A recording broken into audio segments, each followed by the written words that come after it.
On the 14th of April, a little before 3 in the morning, a man in eastern Pennsylvania left a voicemail on the Noctuary submission line. He did not give us his full name. He said he had been sitting in his truck for most of the night because he did not want to go back inside his own house. And he was calling because he had run out of people who would take him seriously. We spoke for 41 minutes, and we also called him back the next day. What you are about to hear is a reconstruction of that conversation. Some details have been altered, but the events have not. This is the Noctuary.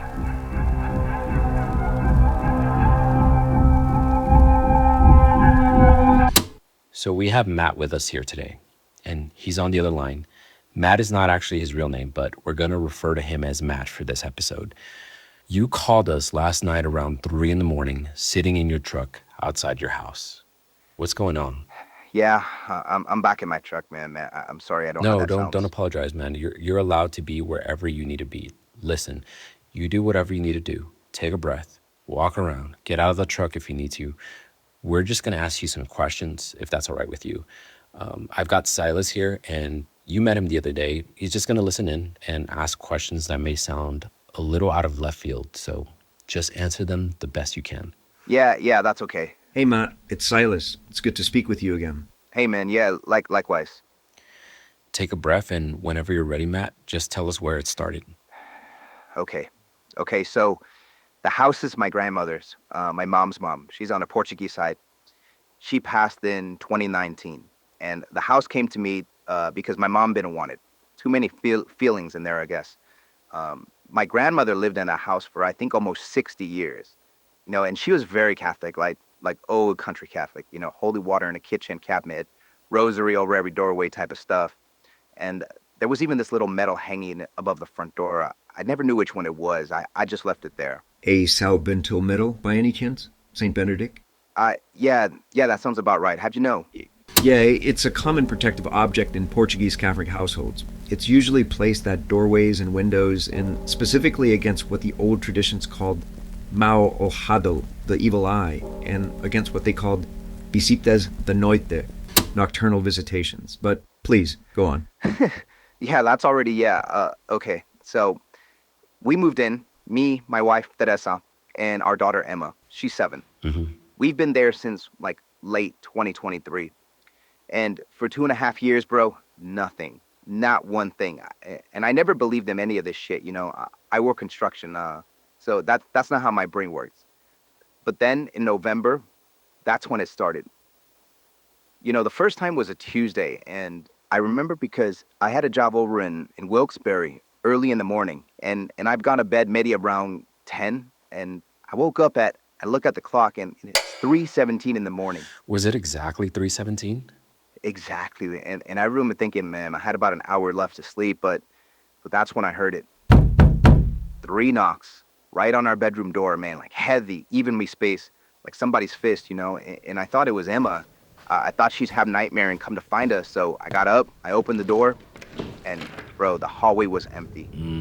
Her bedroom door was closed, that Essa still asleep, and our dog, he's a boxer, by the way, his name is Judge.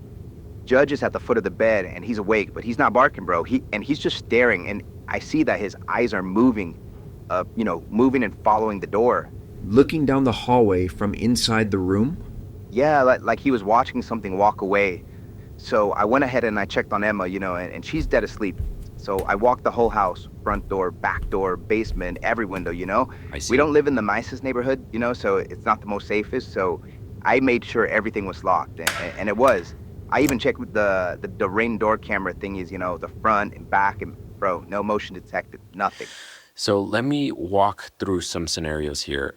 Have you had your carbon monoxide detector checked? Yeah, after the second time it happened, I have the gas company come out, bro. They tested everything and nothing. What about the furnace, like the ductwork or the water heater? Yeah, all of that replaced or inspected in 2023, and I had it all done when we moved in. Would there be anybody in the property, like a neighbor, kid, anybody who might be trying to screw with you? We're on 2 acres, so the nearest neighbor is, man, it'd be a hike, and the cameras were aquatic. Is there a highway nearby, like train tracks or a plant? There's a freight line about a mile and a half east, but it's, I've lived in Pennsylvania my whole life. I know what a freight train sounds like, and this wasn't that. Okay, I'm not trying to dismiss you. I just have to ask. Yeah, no, I appreciate it, man. I asked myself all this stuff for 2 months, believe me. You said the second time it happened. Tell us about that one. Yeah, 4 nights later, same time, 317. 3 knocks, same heavy, even pattern. But this time it wasn't the bedroom door, bro. It was the front door of the house. It moved.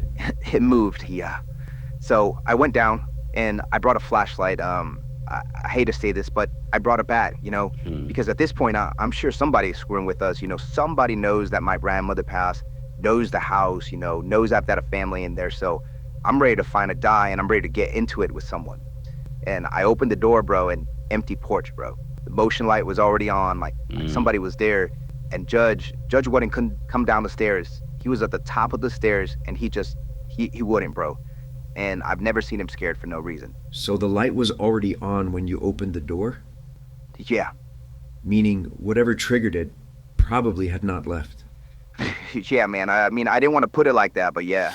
Okay, so at this point, it's mid-April. What does the next month or so look like? Because I know this is nothing compared to what you told us. No. Unfortunately, man, it's not. So after the second knock, for maybe about 2 weeks, nothing. I started thinking I was being paranoid.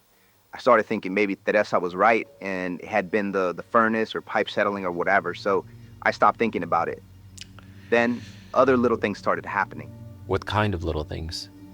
Stupid stuff, bro. Like things that on their own, you never call anyone about it. It's light bulbs. We went through 9 bulbs in 3 weeks.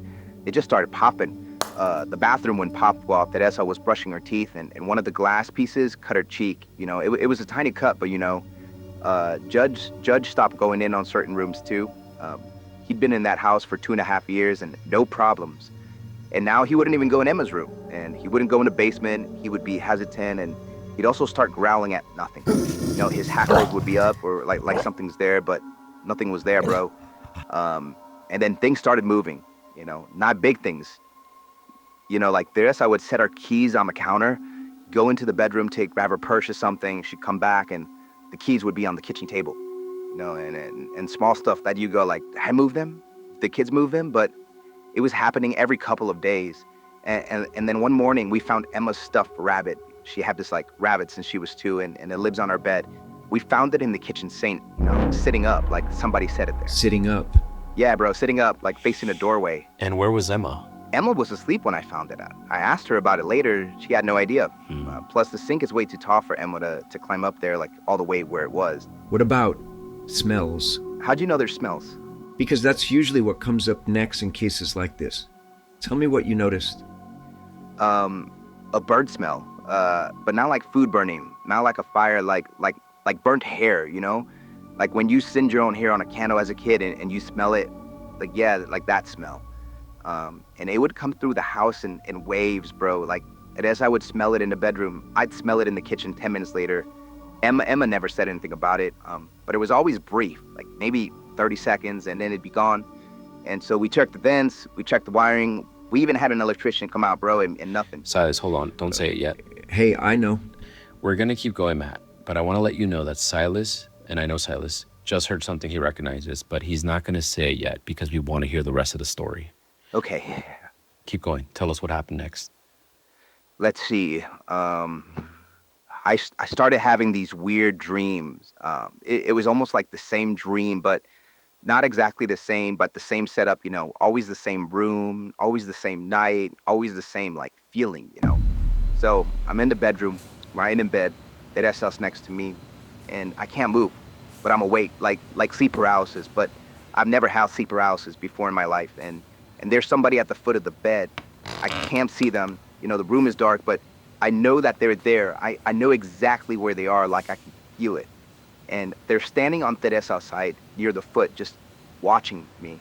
And in my dream, I'm trying to talk, I'm trying to say something to wake Teresa up, and nothing comes out, bro. And the longer I lie there, the closer that thing starts getting to me. Like, without moving, it just keeps getting closer. And then I finally wake up, but at the same time, bro, 3:17. And you can verify that it's the same time?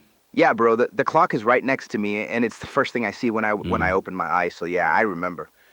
Okay, I just want to make sure because it could give us a clue to what we're dealing here with. So go on. What happened next? Mid-March, Emma starts talking in her sleep. I know kids do that. I'm not I know that could be normal, but she wasn't saying kid stuff. Like she was answering questions like almost like she was talking to someone. So she'd be lying there with her eyes closed and she'd say, "No, no, I don't want to. No, because my mom said not to." And then she'd be quiet like she was listening for a long time. And then she'd say, "Okay." And Teresa recorded it on her phone one night. Have you listened to it recently? I don't anymore, bro. I can't. Okay. You told us before that there seems to be another voice in the recording. Yeah, underneath hers, like a man's voice, like low, bro. So low you can barely hear it, but if you put on headphones, if you really listen, and it sounds like someone's talking. I can't make them out. I've tried cleaning it up with a map, and I've slowed it down and shit, but I can't tell if I'm just being paranoid. Matt, is the recording continuous, or did your wife start and stop it? It's continuous, bro, about 4 minutes. Listen to me. Don't send that recording to anyone. Not us, not the priest, not on mine. Don't post it. Don't play for the priest in person either. I want you to hold on to it, but I don't want you to engage with it. There is a tradition around audio of this kind that I don't want to get into right now, but trust me. Yeah, so what he means is there's a folk tradition idea that audio of this kind is almost like an invitation, and he takes it seriously. So I'm going to ask you not to play it for me, but for me, it's just because I don't want to hear it. Okay. So what happens after the recording? Scratches on the inside of Emma's bedroom door. 3 of them, running from about 4 feet up down to the baseboard, like somebody dragged fingernails down the door from inside the room. And Teresa thought it was a dog, and Judge has not been in Emma's room in 2 months, bro. He won't go into that room. He'll come up the stairs, he'll stay at the top of the doorway, and he'll lay down in a hallway outside and just sleep there, but he won't go in her room. 3 scratches? Yeah, 3 scratches. Pretty long, bro. Was anything else affected the morning the scratches appeared? Anything else in the house? Religious objects? Yeah. My grandmother's rosary. She kept it on the nightstand in our bedroom, and we never moved it. But the morning after the scratches, it was on the floor, like broken. The chain pulled apart and all this shit. And Teresa fixed it. She put it back on the nightstand, and 2 nights later, broken again, same way. So she fixed it again. And, at this point, we were both confronting each other about it. Like, why do you keep dropping my grandma's rosary? But she kept telling me that she never touched it, and then it happened a 3rd time. But this time she didn't fix it. We just put it in the drawer. And that's when things changed. Sorry, guys. Sorry, man. I just need a second. Sometimes a bit hard for me to tell this part, but so we started fighting, that SI and me, about stupid stuff, a bill or something got put away, who left a light on, but not stupid fighting, like mean fighting, bro, like said things you can't take back me. And then both of us, after, we would be standing in the kitchen going, like, where did that come from? Like, I made them think that, like, why did I just say that? And I started having thoughts about her, and I don't want to say it on a recording that I want to be clear, like, I love my wife. She is the best thing that has ever happened to me. And I was waking up at 4 a.m, thinking about things that I would never think about her. Like, I couldn't tell where these thoughts were coming from, bro. It was almost like something or someone was planting these thoughts inside my head. And she had the same thing going on. Like, she told me later, because at the time we weren't really telling each other anything, and we were just mad, like, all the time. And, our Emma was starting to get scared of both of us. And that's when I realized, like, something was wrong. Like, this isn't normal for us. Matt, you can tell me to back off if you don't want to go in this direction, but were either of you in any kind of treatment, therapy, medication, anything that No, could... no, it's all right, man. That sauce on Lexapro has been for 4 years. Same dose, same Okay. prescription. I wasn't on anything, and we weren't drinking. We weren't drinking more or anything like that. Nothing changed in our routine. And the week before March, we were fine, bro. We were good. And Teresa even said it that week, bro. She said, "This is the happiest year we've ever had together." And then by June, we were sleeping in separate rooms. So the targeted destruction of the rosary preceded the discord. Silas, come on. I'm just thinking out loud. I'm not trying to leave him anywhere. I'm sorry. Silas thinks he knows what this is, but I'm not trying to jump into any conclusions right now. I'd love to actually get more of the details first. Okay, that's fair. Um, End of March, the dream changed. I woke up, and this time, I really woke up like it wasn't a dream. I'm not in my dream, and I couldn't move. I couldn't breathe, and something was on my chest. The room was dark. Teresa was next to me, asleep, but breathing like slow. Like she was deeper than normal sleep. And I couldn't make a sound to wake her up, bro. Like again, like sleep paralysis or something. And there was something on top of me. I can't tell you what it looked like because I couldn't turn my head. I could just feel like weight, pressure right on my chest. And this is the part I don't really tell people, but I could feel like someone breathing, like on the side of my face, like it was right by my ear. I don't know how long it lasted. Could have been 30 seconds, could have been 10 minutes, bro. It felt like forever. But when it stopped, everything stopped. Like somebody got off the bed. Like, I stood up from the bed so fast that as I woke up, and again, I looked at the clock, bro. It's at 3:17. Matt, do you happen to have sleep apnea?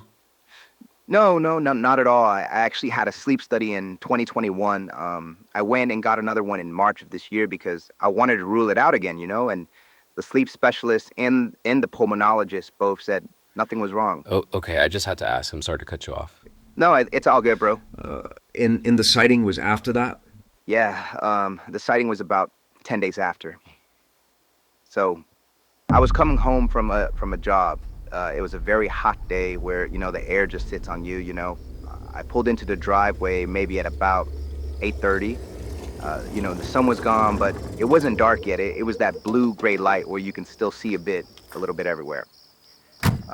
I got out of the truck and I looked towards a tree line at the back of the property.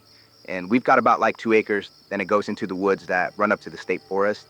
And there was something standing at the edge of the trees. I rubbed my eyes just because I thought I was seeing things. It's late. I had all day of work, but it was there, bro. It was tall, way too tall. I'm 6'1". I work construction, and I know what 6'1" looks like against a tree. And this thing was maybe 7.5 feet, and the proportions were off, bro. Like the shoulders were too narrow for the height, and the head. I mean, I know this sounds ridiculous, but the only way to say it is the head was shaped like a bird, like a hunched raven or a crow, but it didn't fit the body. And it looked like he was looking right at me, bro. And it was just standing there, not moving. So I turned around towards my truck because I was deciding whether to grab something out of it. But then when I looked up again, he was gone. Okay, that must have been horrifying. Did you end up checking out to see if you saw any footprints or any signs of someone like walking through there where the tree line was, either the same day or the next day? Yep, exactly. You know what? I did because it's April, so the floor was kind of muddy. And the next day Yeah. I went up there and I couldn't find any footprints. I couldn't find any signs of someone coming in from the forest line, like broken twigs and shit. And, we got beer around these parts, but nothing that big. Let me interject here for a second. Matt, I just want to let you know that you may not be hallucinating, and what you're describing is, in fact, something straight out of old literature. And I'll get back to this later, but I'm really curious to hear what happens after this encounter. You're giving me goosebumps, man. Okay, so now it's a couple days later, and, that's how I was getting Emma ready for bed, and she found marks on Emma's shoulder, like 3 small marks in a triangle shape, like fingertips almost, but smaller. And honestly, they look like deep bruises, bro. Like they were, purple and blue a bit. And we asked Emma about it, and Emma said she hadn't fallen or hadn't hit anything. And we asked her if anyone at school had grabbed her, and she said no. So we took her to the pediatrician just to double check, and the doctor looked at it for a long time and said it was probably just a bump shoulder she didn't remember. The doctor said that kids this age, they don't remember every bump, which is true, but she looked at me weird when she said it, and Teresa noticed it too. And honestly, I think the doctor thought we had put those marks on her. After this, bro, because I don't want to jump to conclusions, but I talked to my wife and I told her, bro, like we have to get Emma out of here. And so we both agreed. So that night, Teresa packed Emma's bag and she drove her to her mom's house in the morning, and Emma's been there for about 3 days now. Now, I just want to clarify. There were 3 knocks on the door, 3 scratches on Emma's door, and now 3 distinct bruises on Emma's shoulder. Mm-hmm. You know what? I'm glad you took Emma out of that house, because it's one thing when things happen to you, but it's another when it happens to your family. And honestly, I'm sorry to hear that you're going through all of this, but at the same time, I'm also glad that you called. Are you comfortable walking us through again the main reason why you called? Yeah, yeah, that's okay with me. So this was the night I called you guys. Teresa took Emma to her mom's place that morning, and we weren't going to leave Emma there alone, so Teresa stayed with her. Why didn't you stay with them? Because I had a job in Hazleton the next morning, 6 a.m. start, and from her mom's place, that's an hour and 20 minutes, but from the house, it's only 20 minutes, and I had a crew showing up early, so I couldn't be late. And honestly, somebody had to be at the house. We've got mail, we've got a fridge full of food, we've got the dog. Teresa's mom doesn't take dogs, so Judge was at the house, and I needed to feed him, walk him, check the doors. And I told Teresa that I'd be back the next night. And it was just you and the dog? Yep, just me and Judge. So I got home around 9, made a sandwich, ate it standing up, watched some TV, tried to act normal. I took Judge on a walk, and he wouldn't go more than 10 feet from the back door. He just did his business, turned around to come back and slag. I'd figure, fine, whatever, I'm tired. Around 11, I went upstairs. I was brushing my teeth in the bathroom on the second floor, but the doorway to the hallway was open, and I only had the bathroom light on because I was about to go to sleep. I'm at the sink, I'm brushing my teeth, just standing there, and I hear my name from somewhere downstairs, and it sounded like Teresa, right? Like exactly like her voice, soft, like she's calling up the stairs to ask me a question, like any normal night. Matthew, just once, just my name. So I stopped brushing my teeth and I turned off the water. I'm just standing there, just waiting. Like I told myself, I just imagine that, because Teresa's not in the house. Teresa is an hour and 20 minutes wait with our daughter. Then I heard it again, but this time it was a little bit louder, almost like she was closer now. Matthew? So now I put my toothbrush down and I walk to the bathroom door and I look out into the hallway. And the hallway is dark, but I can see that no one is there. I pulled out my iPhone. We share locations, me and Teresa, and always have since we got married. So I opened the location app and I look at the map, and her dot is still showing live that she's at her mom's. She hasn't moved. So I stood there in the bathroom door, looking at the phone, looking at her dot, sitting at her mom's address. And then I looked up into the dark hallway, and I didn't hear anything. I didn't hear anything for, I don't know, 30 seconds, a minute. It felt longer, dude. But I'm just there standing, looking out into the dark, phone in my hand. And then...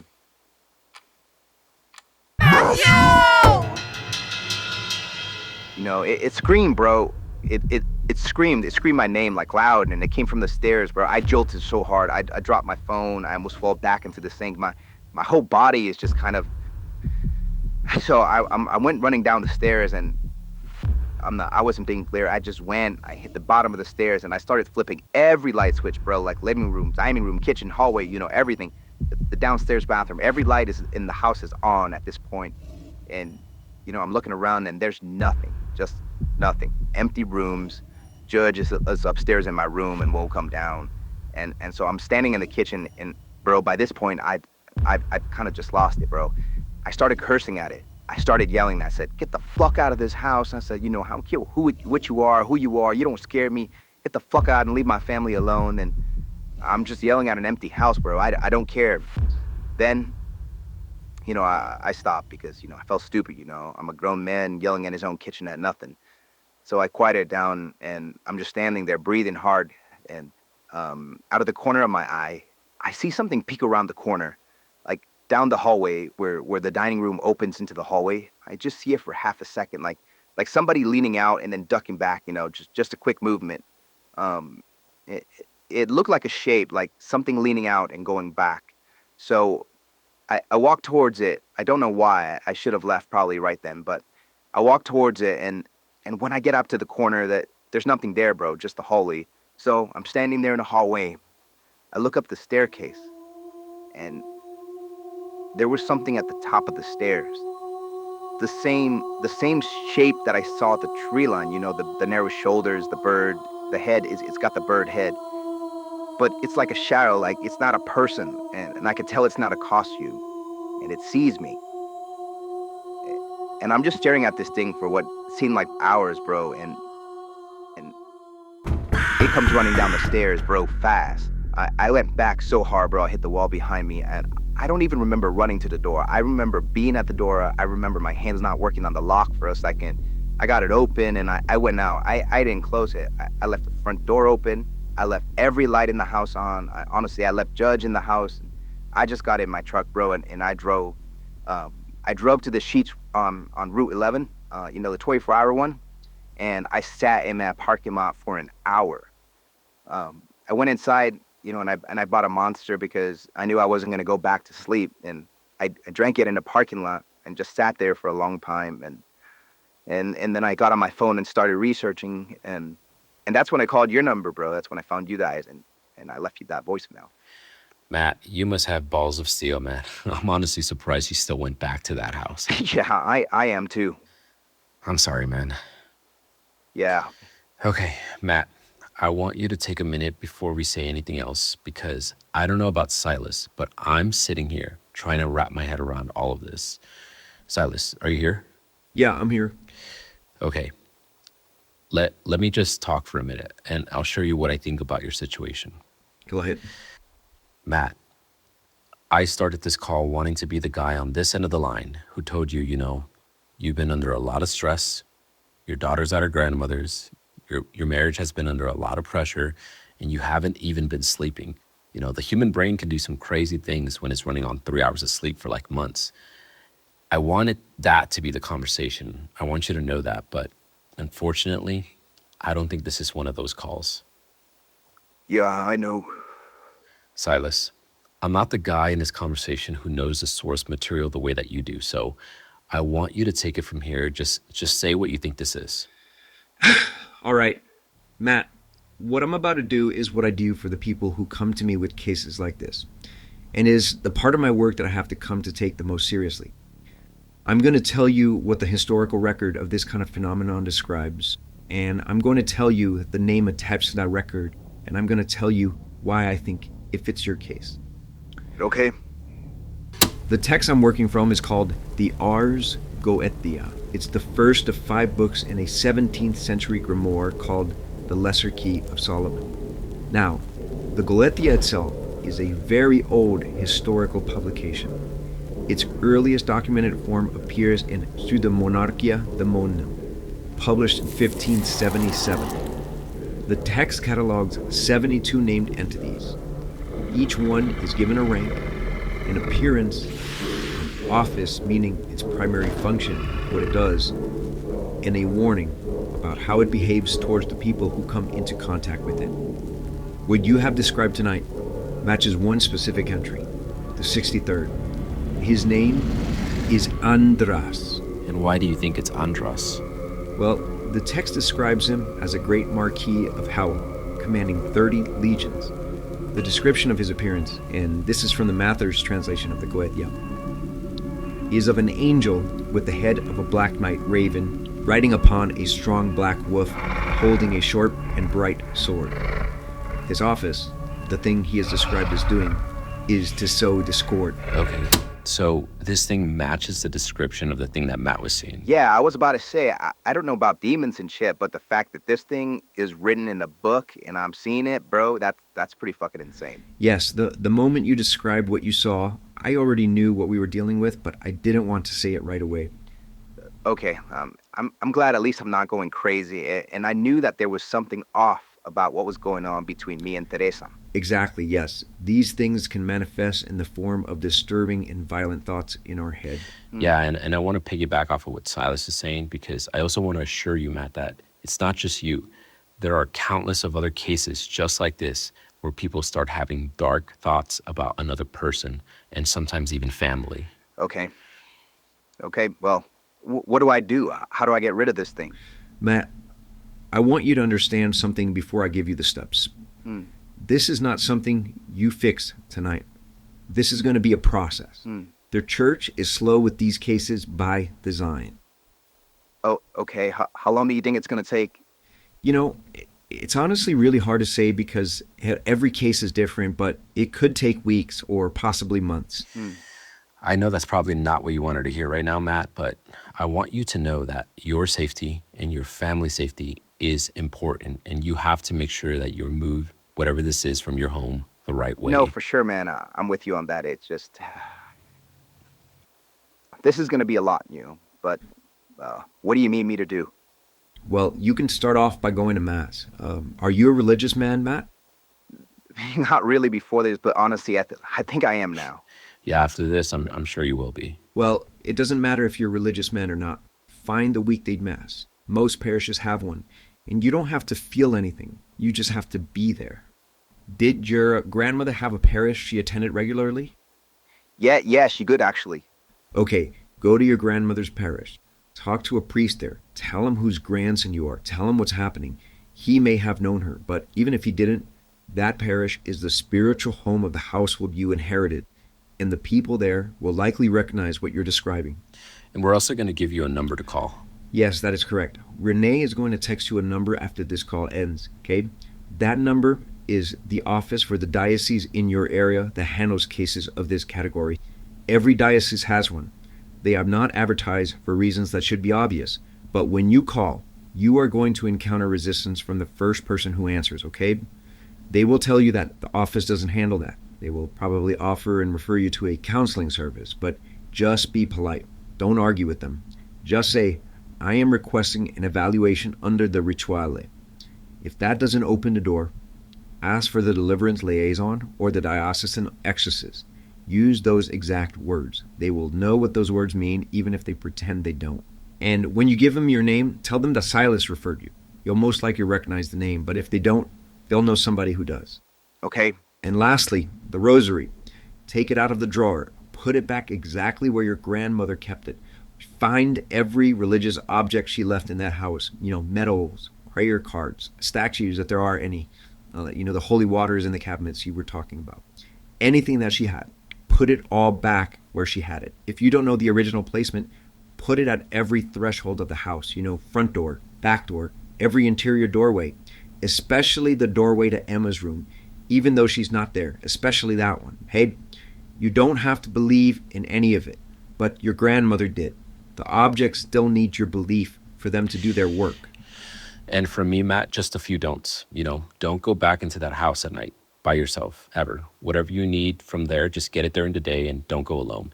Don't engage it. If you hear something like you did before, don't answer it and don't ask it questions. Yeah, bro, I won't.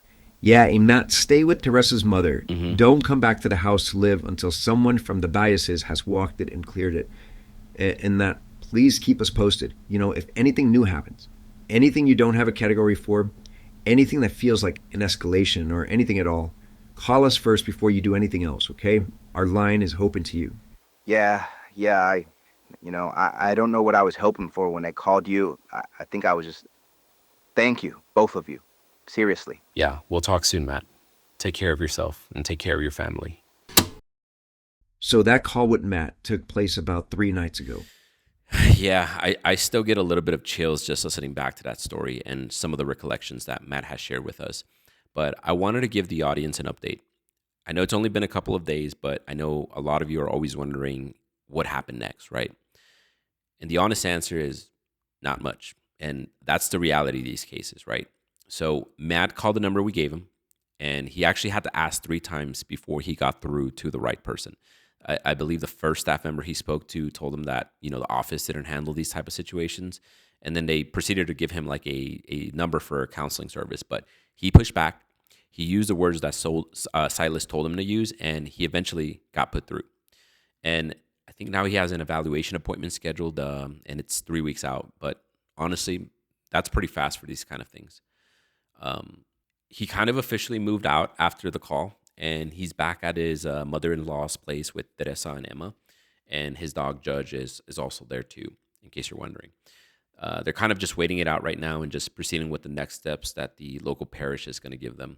Yeah, the phenomena, as far as we know, has not followed him. Yeah, and that's the part I wanted to ask you about, Silas, because I think people who've never been around this material assume that if you leave, it's over.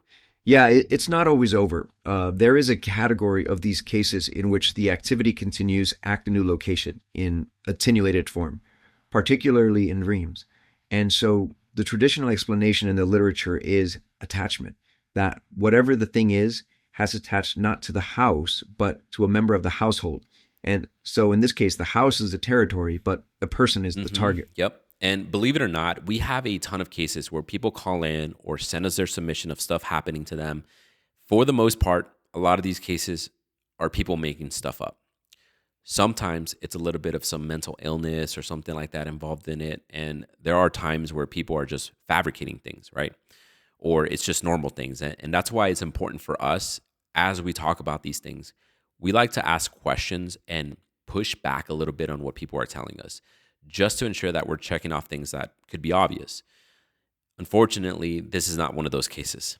And there were patterns here that showed up that Matt didn't even know about. And he shared these patterns. And again, they match almost like a textbook description of what someone going through an attempted demonic possession, or at least an attempted demonic attack, would go through. And whether you believe in this stuff or not, real people go through this. And those people, they don't care whether you believe or not. They're going through it, and our job is just to share their story, share their experience, and because this helps shed some light for other people who might be going through a similar situation, and we want to help them get the resources they need.